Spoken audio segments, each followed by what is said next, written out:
कोरबा में नव वर्ष के मौका में निकालेगी शोभा यात्रा। ज्योत्सना महंत करी नाविकर मन के स्वागत। कोरबा लोकसभा क्षेत्र में सांसद और कांग्रेस प्रत्याशी ज्योत्सना महंत आज हिंदू नववर्ष के मौका में शहर में निकाले गए देवी झांकी और शोभा यात्रा के स्वागत करीन। कोरबा शहर के सोनालिया चौक में ये शोभा यात्रा के स्वागत करत ज्योत्सना महंत कहन कि यहाँ हमेशा से ही नवरात्रि के त्योहार ला जोश और खरोश के साथ उत्साह और श्रद्धा भक्ति के साथ मनाए के परंपरा रहे है।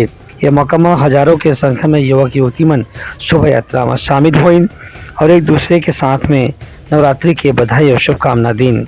युवक युवती मन कहन कि नवरात्रि के मौका में देवी के अलग अलग रूप के पूजा अर्चना करे जाते। एक संगे संग हिंदू नववर्ष के त्योहार शुरू होते और नवा फसल के भी आगमन की खुशहाली संगे संग मनाए जाते।